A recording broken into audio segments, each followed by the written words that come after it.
Sobat Rupiah, ketemu lagi nih di podcastnya Rita. Nah ini buat yang belum tahu apa tuh podcastnya Rita, ini satu wadah nih untuk kita ngasih tahu ke pemirsa yang saat ini sedang menyaksikan terkait dengan program kegiatan dari Bank Indonesia Perwakilan Banten. Kali ini kita ada clue-nya nih, clue-nya ini terkait jalan-jalan ada, pembayaran digital ada, pasti udah gak asing sama yang namanya Kris. Nah, kemarin tuh sempat sudah dilaksanakan ya, ada jelajah Kris kalau nggak salah, nanti juga akan ada Pekan Kris Nasional. Kayaknya lebih afdolnya langsung nama narasumbernya nih sudah ada di sebelah kanan. Nah, ini sudah ada Mbak Ririn ya, atau nama lengkapnya Mbak aja ya, aku manggilnya. Boleh. Biar lebih, aduh, asal jangan manggil sayang ya. Iya ampun, say gitu. Jadi kayak gitu. Ada Mbak Ririn ya, atau Mbak Hairunisa El Karimah, ini adalah analis fungsi implementasi kebijakan sistem pembayaran. Panjang banget sih namanya. Panjang ya. Bisa disingkat aja gitu. FIKSP biasanya. FIKSP. Benar. Oke, ini unitnya Mbak Ririn ya. Betul. Oke, ini kita kan ngobrol-ngobrol nih. Berapa lama nih? 1 hari mau 2 hari? Bisa diatur, iya. Bisa yang penting nggak gumoh ya yang denger ya.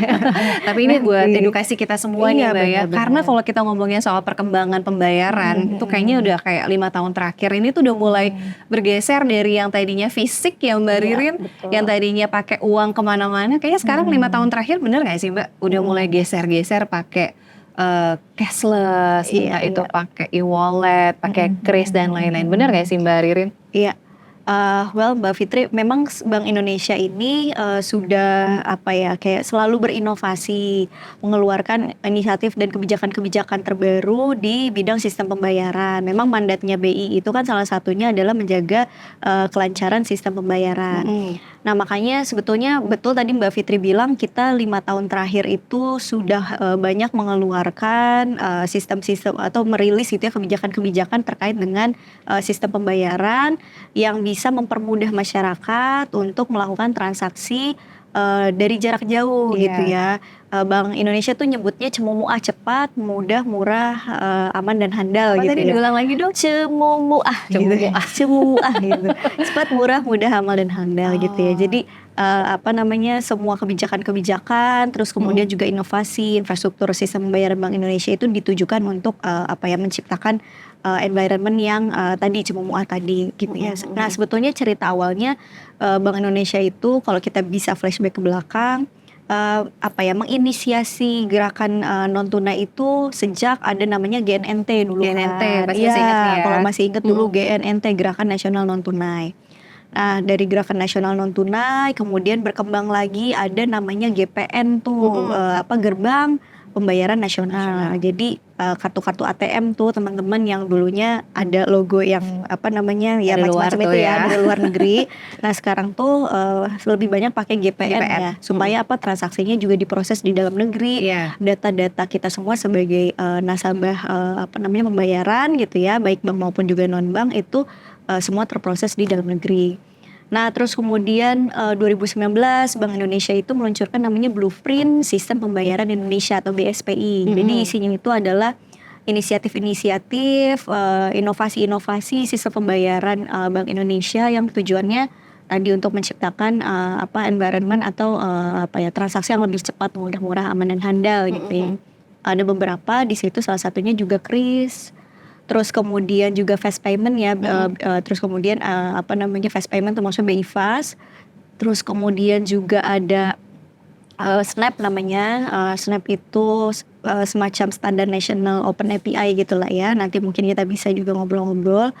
Dan ada banyak beberapa kebijakan atau inisiatif BI lainnya gitu ya yang mendorong kemudahan dan kelancaran transaksi pembayaran seperti itu. Cuma mungkin sekarang banyak orang itu atau masyarakat lebih tahu tentang Kris. Iya, karena memang Kris itu tujuannya untuk transaksi yang sifatnya retail, Mbak Fitri.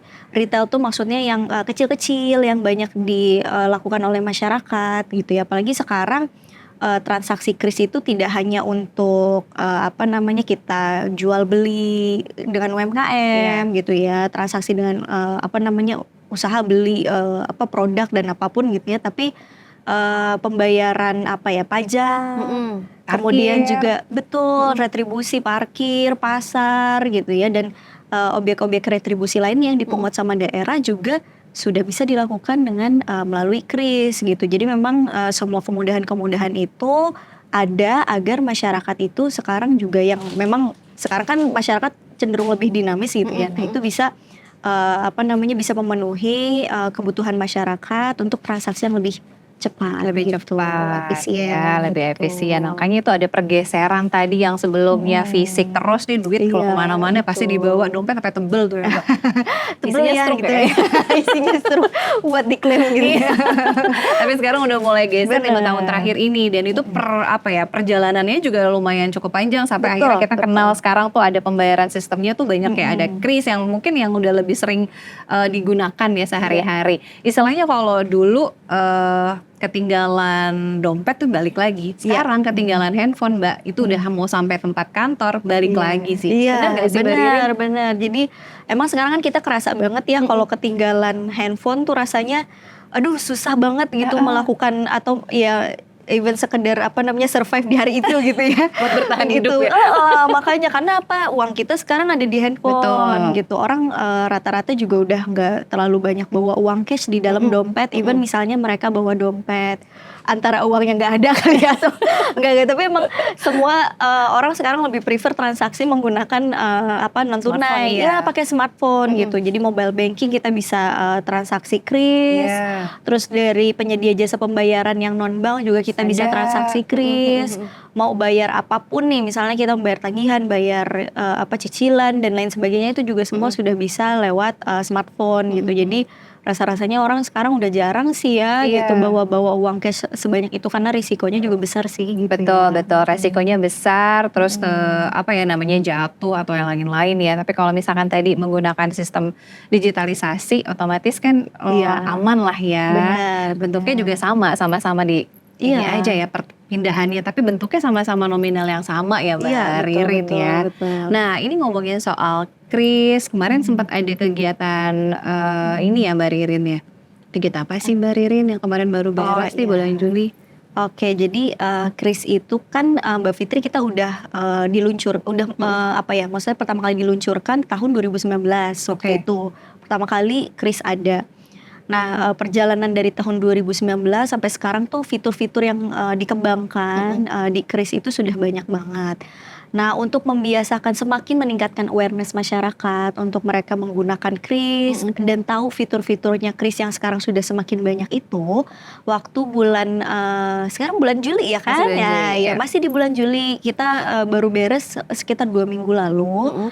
Mulai tanggal 17 sampai 19 Juli kemarin kita ada event namanya Kris Jelajah Indonesia. Kris Jelajah Indonesia. Iya, itu seru banget. Jadi Kris Jelajah Indonesia itu kayak bentuk edukasi kita ke masyarakat untuk masyarakat terbiasa menggunakan kris dan tadi tahu fitur-fitur yang ada di kris itu apa aja.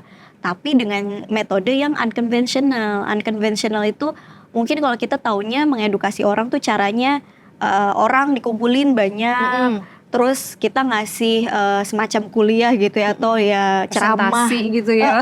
Terus kita ngasih tahu orang kayak begini caranya, terus di depan orang-orang bisa ngelihat materinya. Itu kita merasanya sebetulnya ya bisa mendeliver materi itu, cuma mungkin orang jadi keluar dari ruangan lupa karena tidak disertai dengan experience yang cukup gitu ketika mereka mendengarkan materi itu gitu. Jadi langsung gitu ya. Iya, nggak langsung nyobain ya, akhirnya orang mungkin nggak terlalu banyak tahu gitu ketika keluar dari sini. Oh, kris itu bisa loh kita transaksi dari jarak jauh, nggak harus misalnya kita scan krisnya di depan muka kita gitu kan, mungkin orang nggak banyak tahu.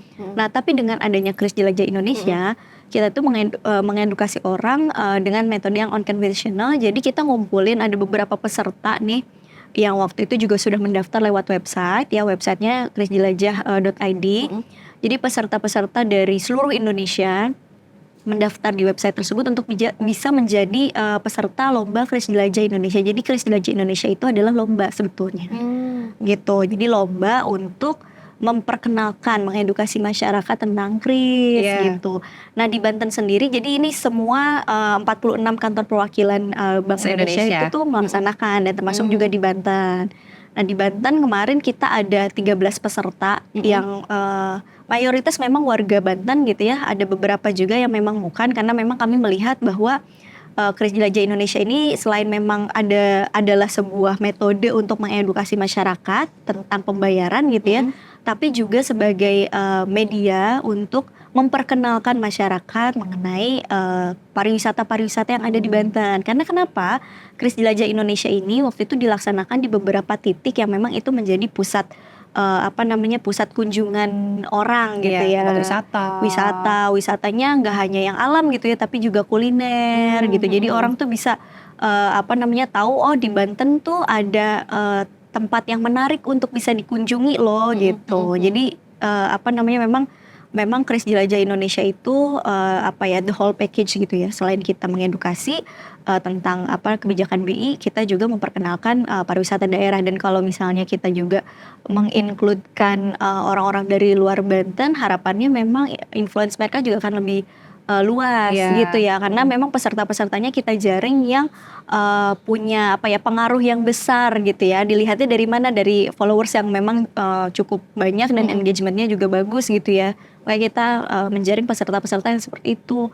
Waktu itu seru banget, jadi kita selama 3 hari tuh Mbak ada beberapa lokasi yang memang kita datengin.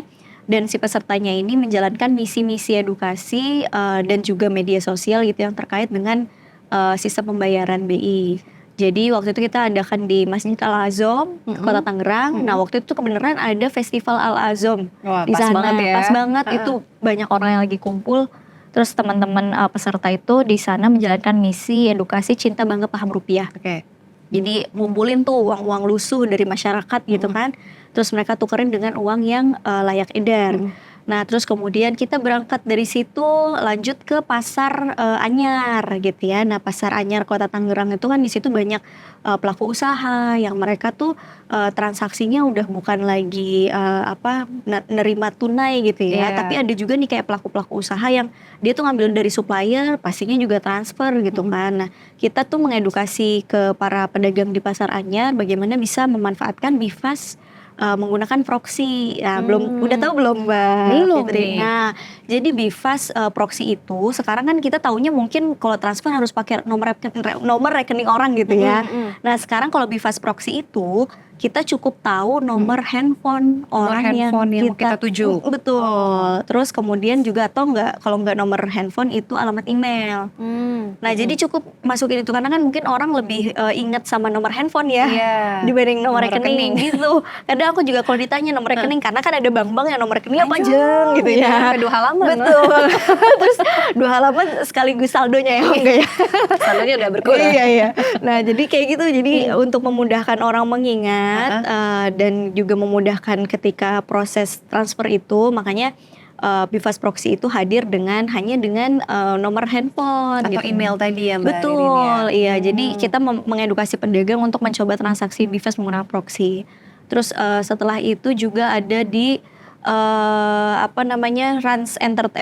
Nusantara Hebat. Waduh, iya. Ini yang baru-baru nih. Iya betul, di daerah BSD. Nah di situ kan banyak tuh pengunjung-pengunjung yang hadir di sana. Nah teman-teman peserta itu mengedukasi mereka tentang keamanan bertransaksi. Jadi kadang mungkin orang bertransaksi keuangan mereka tuh tidak tahu ada risiko di situ gitu ya. Jadi makanya kenapa kalau survei nasional inklusi dan literasi keuangan tuh ya kalau nggak salah yang dirilis OJK itu kan selalu tuh inklusinya lebih tinggi daripada tingkat literasinya. Artinya berarti masyarakat itu dia tahu gitu ya tentang produk keuangan tapi belum punya wawasan yang cukup tentang itulah keamanan bertransaksi ataupun juga bagaimana mereka bisa memberdaya atau meningkatkan pelindungan konsumennya gitu, menjadi konsumen yang berdaya. Nah itu tuh makanya kenapa literasi keuangan itu masih lebih rendah daripada inklusi keuangan.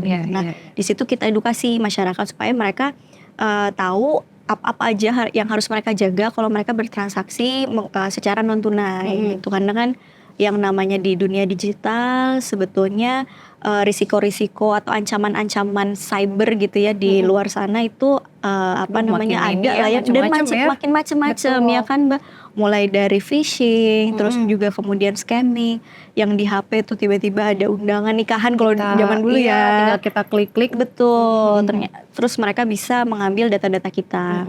Terus misalnya kayak ada beberapa waktu lalu orang kayak melakukan fraud, krisnya itu diganti ya kan, kris masjid tuh waktu itu. Oh, jadi ditempel, dirubah gitu ya. QR-nya dia, sehingga uangnya itu tidak masuk ke Rekening masjid ya. rekening masjid. Nah itu juga hal-hal yang perlu diperhatikan oleh konsumen ketika mereka bertransaksi. Juga kita edukasi sampai terakhir itu kita melakukan misi di Bandara Internasional Soekarno-Hatta di Terminal 3. Kenapa? Karena di situ tuh banyak banget wisatawan asing, Mbak. Yang wisatawan asingnya ini mereka bukan mungkin ya, kemarin juga peserta banyak menemukan nggak tahu, bahkan sebagian besar tidak tahu atau bisa dibilang semuanya tidak tahu bahwa antara Indonesia dengan 3 negara nih, Thailand, Malaysia dan Singapura itu sudah bisa transaksi kris antar negara. Jadi misalnya nih Mbak Fitri jalan-jalan ke Bangkok. Nah di Thailand itu juga ada tuh mekanisme pembayaran pakai QR. Nah itu tuh bisa pakai mobile banking kita. Jadi kita nggak perlu capek-capek repot-repot nuker uang gitu kan. Cukup pakai kris karena juga rate-nya rendah gitu, dan juga mengurangi kerempongan kita ya. Jadi sistemnya sama lah ya, jadi terkonversi langsung gitu ke mata uang mereka gitu ya. Iya betul banget. Begitupun wisatawan mancanegara dari 3 negara tersebut datang ke sini, mereka bisa bertransaksi menggunakan QR payment mereka.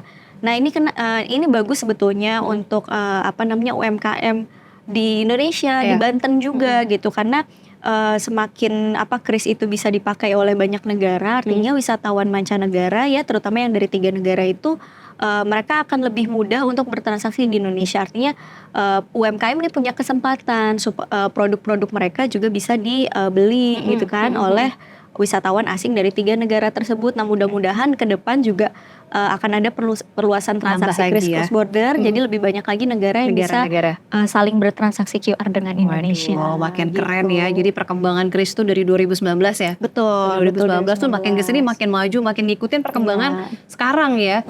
Apa kebutuhannya kita nih sebagai pengguna gitu ya. Jadi bisa disesuaikan juga. Apalagi tadi yang ribet banget nih kayak mungkin bawa-bawa uang cash gitu ya. Sekarang lebih mudah lagi, tapi ya tadi ya harus didampingi juga atau ditambah juga literasi terkait dengan sekuritasnya, keamanannya dari pengguna jasa layanan keuangan tadi. Nah, Mbak Ririn, tadi kan udah ada pekan kris jelajah tadi ya, itu sudah berjalan ya, sudah kemarin.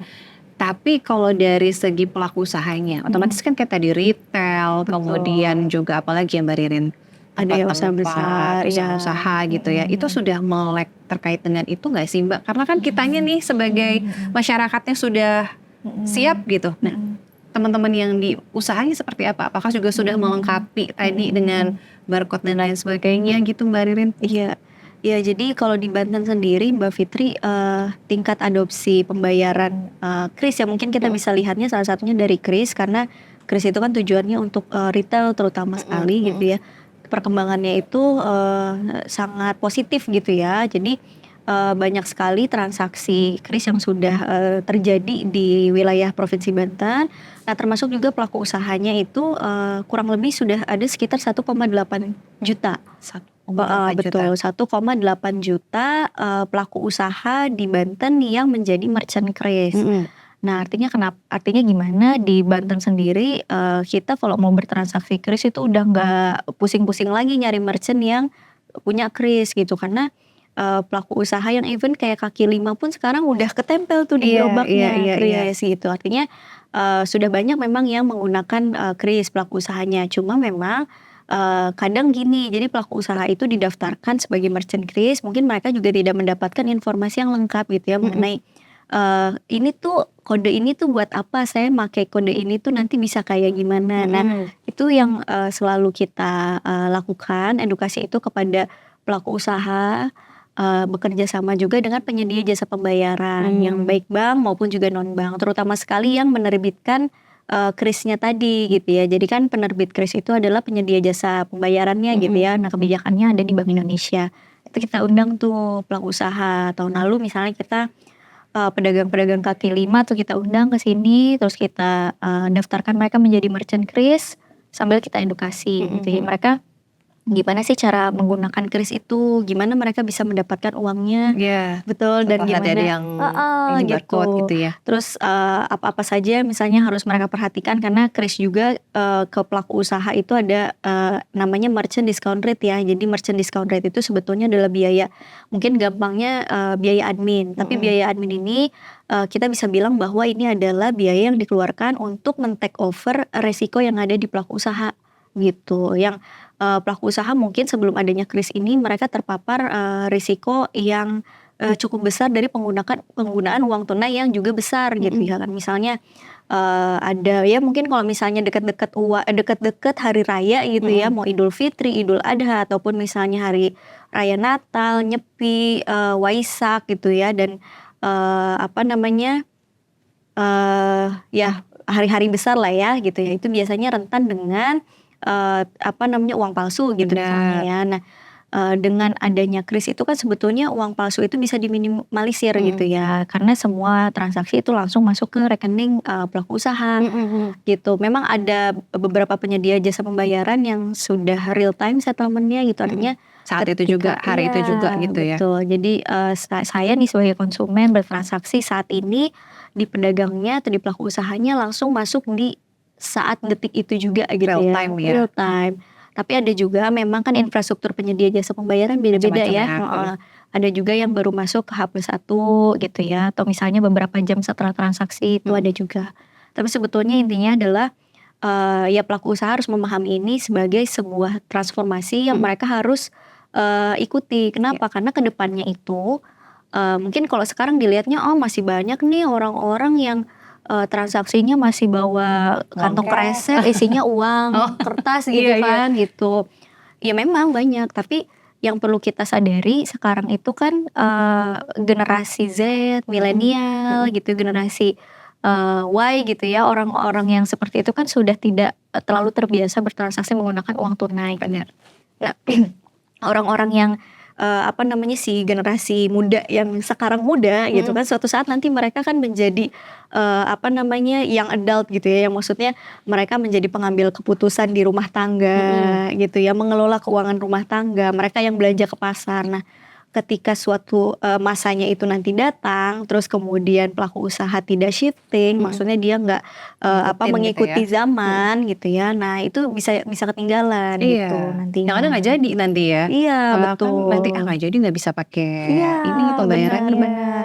Karena orang ya udah jarang bawa dompet yang uangnya banyak gitu Karena ya. tadi banyak resikonya ya Mbak Ririn ya. Iya, betul. Karena aku sendiri kadang gini Mbak Fitri, misalnya di dalam dompet gitu ya.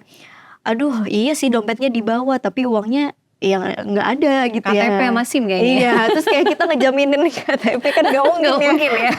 Makanya orang tuh sekarang udah nanyanya bisa nerima pembayaran kris nggak, apalagi mungkin kalau di wilayah Banten itu yang terlihat banget budaya bertransaksi non tunai itu di wilayah Tangerang Raya. Tangerang Raya ya. Jadi kita tuh kalau lagi di sana selalu kedengerannya tuh orang bisa transaksi kris nggak gitu. Karena emang sekarang udah nggak terlalu even pakai kartu ATM, debit gitu-gitu sekarang Jarang ya. Iya, udah nggak terlalu banyak gitu. Orang lebih banyak pakai smartphone untuk bertransaksi. Bener, gitu. tinggal langsung tap aja. Tapi ini dari tadi berapa, 1000 berapa Mbak yang pengguna krisnya sendiri, merchantnya? Kalau merchantnya udah 1,8 juta. 1,8 juta. Betul, iya. Mudah-mudahan nanti nambah lagi ya. Betul. Apalagi kan untuk kris itu kan ada yang dimasukin nominalnya manual, ada yang memang sudah tersettle gitu ya Mbak Ririn ya. Ini mungkin disesuaikan sama kebutuhan dari si pelaku usahanya ya Mbak Ririn ya. Iya. Tergantung dari penyedia jasa keuangannya ya. Nah, ini ada target khusus nggak sih dari BI misalnya harus sekian dalam waktu tahun sekian gitu untuk merchant pengguna krisnya sendiri Mbak Ririn? Iya. Jadi kalau di Banten sendiri untuk volume transaksi itu targetnya kurang lebih sekitar 200 juta transaksi. 100 juta. Betul. Jadi 200 juta transaksi itu ada 200 200 juta kali orang itu scan kris dan melakukan transaksi gitu ya. Nah, jadi kenapa kita targetnya volume supaya sebenarnya ukurannya bukan nominal gitu ya, karena kan kris itu retail.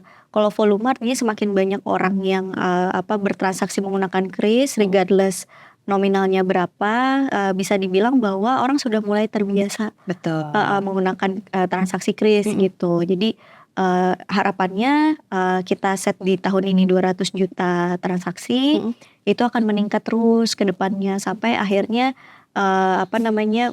Banten itu semuanya sudah terbiasa gitu ya, Iya. awareness untuk bertransaksi menggunakan non tunai termasuk di dalamnya kris itu sudah semakin tinggi. Benar, gitu. makin tinggi lagi penggunaannya. Jadi go digital Betul. ya. Iya, Mbak Ririn ya, betul. go digital. Harus ngikutin perkembangan karena kalau nggak ngikutin nanti ketinggalan ya Iya, Mbak Ririn. benar, Jadi benar. nanti tidak bisa menyesuaikan dengan perkembangan. Terakhir nih aku udah dikodein katanya begini, aku nggak begini. Terakhir nih mungkin ada Nggak kegiatan. ini ya, nggak kerasa ya. Padahal kurang kita pengen 2-3 hari gitu. Mbak Ririn, ada kegiatan ke depan nggak sih? Mungkin boleh di spill juga nih untuk yang pengen tahu kan kemarin udah ya jelajah kris. Ke depannya yang paling dekat ada kegiatan apa sih? Oke, jadi kita tuh melakukan kegiatan-kegiatan untuk mengedukasi sistem pembayaran BI termasuk di dalamnya kris itu banyak nih Mbak Fitri. Nah, yang paling dekat itu nanti kita mau mengadakan namanya Pekan Kris Nasional atau Kris Nasional. PKN Oke. ya. Jadi Serentak PKN juga berarti ya? betul, sama di seluruh wilayah Indonesia gitu ya, di mana itu ada Bank Indonesia itu akan ada Pekan Kris Nasional. Nah, Pekan Kris Nasional ini rencananya ada di tanggal 12 sampai 18 Agustus. Oke. Betul. Nanti di sepanjang waktu itu ya Bank Indonesia juga bekerja sama dengan penyedia jasa pembayaran akan mengadakan berbagai macam kegiatan lah, mulai dari edukasi, terus kemudian juga misalnya kita datang nih roadshow gitu ya ke berbagai kota untuk mengenalkan kris.